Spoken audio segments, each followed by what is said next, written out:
Saya pernah dengar Pak Esra bilang ajaran Kristen itu berbeda dengan agama-agama yang lain. Karena di dalam Kristen itu Tuhan yang mencari manusia. Kayak misalnya pulpen saya hilang. Pastinya tidak mungkin kan pulpen saya yang harus mencari saya. Maka saya yang harus mencari pulpen saya. Seperti halnya dalam Kristen, Tuhan mencari manusia. Kira-kira seperti itu perkataan Pak Esra yang saya dengar. Nah, sekarang saya juga ingin berpendapat mengenai pernyataan Pak Esra tersebut. Karena menurut saya tidak logis mengumpamakan manusia dengan pulpen. Sebab manusia ini punya otak, punya tangan juga kaki, sedangkan pulpen tidak. Karena pulpen itu benda mati. Saya tidak setuju jika manusia yang punya otak untuk membedakan mana yang baik dan mana yang benar disamakan dengan pulpen yang jelas-jelas benda mati. Menurut saya penjelasan Bapak Esra ini salah. Saya tidak setuju jika Tuhan harus mencari manusia. Saya bisa kasih contoh simpel yang bisa diterima akal sehat kita semua. Contohnya seperti ini. Saya adalah pemilik domba. Lalu domba-domba saya tersesat hilang arah dan tidak tahu jalan pulang. Apakah saya harus menjelma menjadi domba untuk mengembalikan domba-domba saya? Tentu tidak kan? Cukup saya perintahkan bawaan saya saja. Wahai utusanku, kembalikanlah domba-dombaku yang tersesat dan hilang arah tersebut, dan bawa dia kembali kepadaku, dan sebagai gantinya aku akan memberimu upah, yaitu uang bernilai 1 miliar rupiah atau bahkan lebih dari itu. Dan maka bawaan saya tersebut pun mengambil dan membawa kembali domba-domba saya dengan mobilnya dan memberikannya kepada saya. Simpel kan? Kesimpulannya, Tuhan tidak perlu menjelma menjadi manusia untuk menggiring kembali ciptaannya ke jalan yang benar. Cukup dengan mengirim bawahan atau utusannya ke dunia. Sungguh sangat hina jika Allah harus menjadi manusia. Silakan, Pak. Saudara yang bertanya ini agama Kristen atau non-Kristen? Kalau saudara non-Kristen, saya maklumi pertanyaan saudara. Tapi kalau saudara Kristen, saya jadi aneh. Ya, saudara mengatakan bahwa saya tidak setuju jika Tuhan harus mencari manusia. Saudara setuju atau tidak setuju? Alkitab bicara begitu. Ya. Terus kita mau menyetujui Alkitab atau menyetujui pandangan saudara? Lalu kalau saudara mengatakan dari ilustrasi saudara, ya, Tuhan tidak perlu menjelma menjadi manusia untuk menggiring kembali ciptaan ke jalan yang benar. Ya, faktanya Alkitab mengatakan bahwa Tuhan jadi manusia. Jadi kalau saudara itu orang Kristen, nah saya jadi aneh. Ya, kenapa saudara harus bertanya demikian? Karena banyak ayat mengatakan begitu. Tapi kalau saudara bukan orang Kristen, oke, saya akan menjawab saudara. Ya, kalau saudara mengatakan bahwa pulpen itu kan, saya akan ilustrasi, kadang-kadang saya mengilustrasikan pulpen, kadang saya menceritakan ilustrasi HP. Jadi kalau HP saya hilang atau pulpen saya hilang, yang logisnya adalah pulpen cari saya atau saya cari pulpen. Yang logisnya adalah saya cari pulpen, bukan pulpen cari saya. Lalu saudara bilang tidak setuju. Saudara bilang tidak setuju karena apa? Karena pulpen tidak punya otak, kaki, tangan, dan lain sebagainya. Manusia punya. Jadi saudara merasa bahwa ini ilustrasi yang tidak pas. Tapi begini saudara, saudara melihat manusia punya otak. Tapi ingat bahwa Alkitab bukan hanya menyoroti manusia berdosa, ya hanya berdosa. Tapi Alkitab mengatakan manusia berdosa itu adalah manusia yang sebenarnya sudah mati secara rohani. Ya. Secara fisik dia hidup, bernapas memang, jantung berdetak, tapi secara rohani mati. Efesus pasal 2 ayat 1. Kamu dahulu sudah mati karena pelanggaran-pelanggaran dan dosa-dosamu. Kamu dahulu, maksudnya dahulu sebelum percaya Yesus. Ya.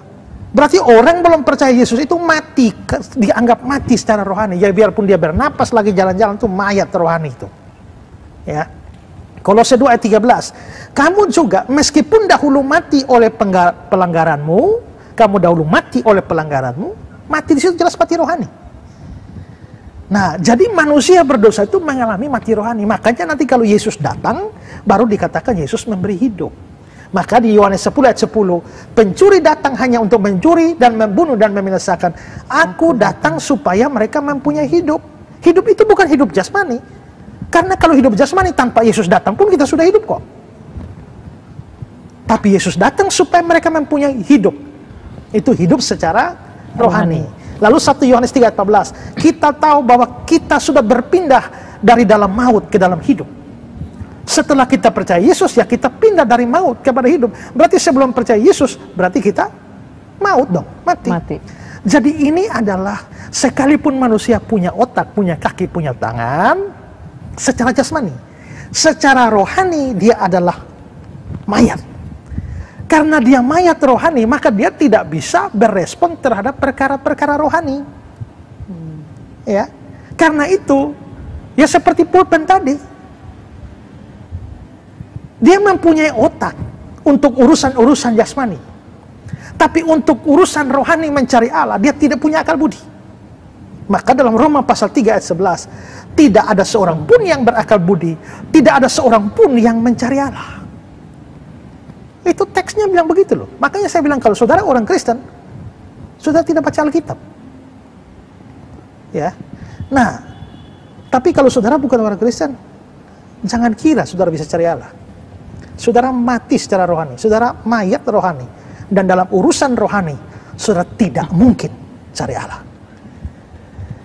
Di dalam Yesaya 53 ayat 6, ada kata-kata begini, kita sekalian sesat seperti domba, masing-masing kita mengambil jalannya sendiri. Nah, tentang kata-kata masing-masing kita mengambil jalan sendiri ini, John Calvin memberikan komentar. Dia bilang, kita sekalian atau kita semua sesat seperti domba. Maka artinya adalah kita semua sesat dari jalan keselamatan dan berjalan di jalan kehancuran. Jadi kalaupun kita disuruh cari Allah, kita pasti tidak cari Allah. Kita pasti berjalan ke tempat yang lain. Kita berjalan ke tempat atau berjalan dalam jalan kebinasaan, tapi bukan pada jalan keselamatan. Ya, jadi kita bisa lihat bahwa di sini memang manusia yang telah mengalami kematian rohani itu tidak bisa memilih datang kepada Allah. Tidak bisa. Oke, kalau hanya sekedar, itu yang pertama ya saya jawab aja. Jadi, manusia biar punya otak, punya kaki, tangan, tapi tidak berbeda dengan pulpen benda mati karena secara rohani manusia itu mati. Jadi, yang saudara omong tadi, yang saudara protes saya tadi, itu juga protes saudara tidak alkitabiah. Kalau saudara orang Kristen, saudara baca Alkitab baik-baik. Kalau saudara bukan orang Kristen, dengar baik-baik, saudara tidak bisa cari Tuhan. Kecuali Tuhan cari saudara. Kalau saudara cari Tuhan, saudara pasti tidak ketemu dia. Dan saudara justru jalan di jalan kehancuran. Ya. Nah, kalau saudara bilang ilustrasi saudara tadi yang katanya masuk akal, kalau saudara punya domba, ya, saudara nggak perlu jadi domba. Saudara cukup saja sewa orang cari pulang dombanya, ya, bayar 1 miliar atau lebih, ya masuk akal. Tapi kan saudara tidak paham bahwa ini bukan hanya urusan mencari dan membawa pulang. Kalau hanya sekedar mencari dan membawa pulang, Tuhan memang tidak perlu jadi manusia. Tapi di sini ada urusan lain, persoalan lain, itu persoalan penebusan. Manusia adalah manusia berdosa. Dosa adalah pelanggaran pada hukum Allah. Maka manusia yang berdosa itu dia melanggar hukum Allah, dan Allah itu Allah yang adil. Kalau Allah itu adil, dia tidak mungkin tidak menghukum orang berdosa. Maka Nahum 1 ayat 3 bilang, Tuhan itu panjang sabar, besar kasih setianya, tapi tidak sekali-kali dia membiarkan orang yang bersalah. Ya, maka orang yang berdosa pasti dihukum. Walaupun dosa satu saja tetap dihukum, karena Tuhan itu adil. Karena itu saudara, Tuhan itu adil, dia pasti menghukum. Tapi pada saat Tuhan juga adil dan menghukum, Tuhan juga mengasihi. Karena Tuhan mengasihi, makanya dia mau manusia diselamatkan. Tapi dia tidak bisa menyelamatkan atau mengampuni manusia begitu saja, tidak. Kalau dia hanya ampuni, ya dia mengasihi tapi tidak adil. Keadilan Allah menuntut hukuman harus jatuh. Kalau yang ini berdosa, maka tetap hukuman harus dijatuhkan pada ini. Atau kalau bukan dia yang dihukum, ada orang lain yang ganti dia, tapi hukuman harus jatuh. Nah, karena itulah maka dibutuhkanlah yang namanya penebusan. Penebusan artinya ada orang yang dosa itu seperti hutang di hadapan Allah, maka perlu ada bayaran yang diberikan kepada Allah yang hukumnya dilanggar. Nah, maka yang membayar itu harus dia adalah seorang penebus. Untuk dia menanggung hukuman Allah, bayarnya pakai apa? Ya pakai nyawa, karena upah dosa ialah maut. Roma 6 ayat 23. Nah, pertanyaan kita, siapakah orang yang layak jadi penebus? Ya, yang jadi pengganti ini siapa? Ada syarat. Syarat pertama, dia harus manusia, karena yang berdosa adalah manusia. Syarat yang kedua, dia tidak boleh berdosa satupun, karena kalau dia berdosa satupun, satu saja, dia sudah tidak layak jadi juru selamat. Dia sudah tidak layak jadi penebus. Dia butuh ditebus. Kalau dia punya dosa satu saja, dia pasti masuk neraka. Karena itu dia butuh diselamatkan. Kalau dia punya dosa satu saja, sama saja dengan kita dosa banyak. Pokoknya sama-sama orang berdosa. Maka yang menebus itu harus manusia dan harus tidak berdosa. Maka mengikuti ilustrasi saudara, Tuhan bisa suruh saja nabi mana pergi cari-cari. Kalau hanya urusan cari-cari pakai nabi bisa. Tapi kalau urusan menebus, nabi juga orang berdosa. Maka nabi tidak memenuhi persyaratan sebagai penebus. Ya. Yang menebus harus tidak berdosa. Harus manusia, harus tidak berdosa. Sekarang, dua syarat ini mana dipenuhi? Manusia tidak berdosa. Cari manusia banyak di dunia, tapi yang tidak berdosa tidak ada. Cari di surga. Waktu cari di surga, adakah yang tidak berdosa? Ada, Allah. Tapi Allah bukan manusia. Di sini syarat pertama terpenuhi, syarat kedua tidak. Di sana syarat kedua terpenuhi, syarat pertama tidak. Nah, terus bagaimana? Caranya adalah Allah sendiri jadi manusia. Karena dia Allah itu punya sifat tidak berubah. Maka dia tidak bisa berubah menjadi bukan Allah. Dia sekali Allah tetap Allah. Allah tidak pernah berhenti jadi Allah, tidak pernah pensiun jadi Allah, tidak pernah stop baik untuk sementara maupun seterusnya jadi Allah. Maka waktu dia jadi manusia, dia tidak pernah berhenti jadi Allah. Nah, dia lalu mengambil hakikat manusia, lahir sebagai manusia, tapi tidak stop jadi Allah. Karena dia sudah lahir sebagai manusia, maka syarat pertama sudah ada, yaitu manusia. Tapi karena dia tidak stop jadi Allah, dia tetap Allah. Allah itu punya sifat suci, maka dia tidak berdosa. Maka lalu muncullah manusia yang tidak berdosa, satu-satunya, yaitu Yesus Kristus. Nah, berarti dia sudah memenuhi persyaratan ini. Kalau dia sudah memenuhi persyaratan ini, sekarang pekerjaan penebusan dimulai. Penebusan itu bayar pakai apa? Bayar pakai nyawa. Itulah sebabnya Yesus harus mati. Dia harus mati, dan karenanya dalam Matius 20:28 dia bilang, anak manusia datang bukan untuk dilayani, melainkan untuk melayani dan untuk memberikan nyawanya menjadi tebusan bagi banyak orang. Jadi harus beri nyawa menjadi tebusan bagi banyak orang. Jadi sekali lagi, nabi tidak bisa jadi penebus, rasul tidak bisa jadi penebus, pemimpin agama tidak bisa jadi penebus. Yang jadi penebus harus tidak berdosa dan manusia, dan itu hanya Yesus Kristus. Karena itu Allah perlu jadi manusia. Jadi ilustrasi Anda itu justru tidak cocok untuk menggambarkan seluruh konsep keselamatan Kristen. Ya, maka Allah memang harus menjadi manusia.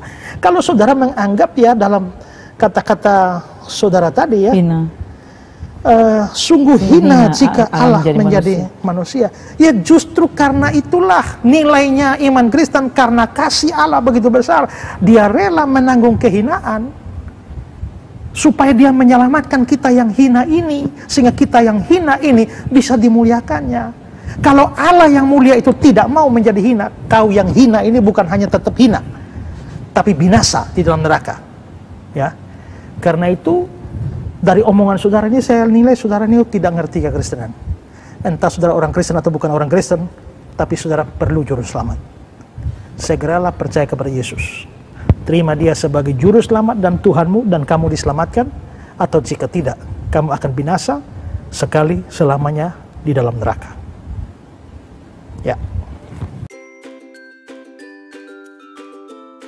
Yayasan Karya Bakti Esra Soru atau disingkat KABES hadir sebagai wadah untuk memberitakan Injil dan melayani secara holistik. Yayasan ini didirikan oleh Pendeta Esra Alfred Soru di Kota Kupang, Nusa Tenggara Timur, dan bergerak di bidang sosial dan keagamaan.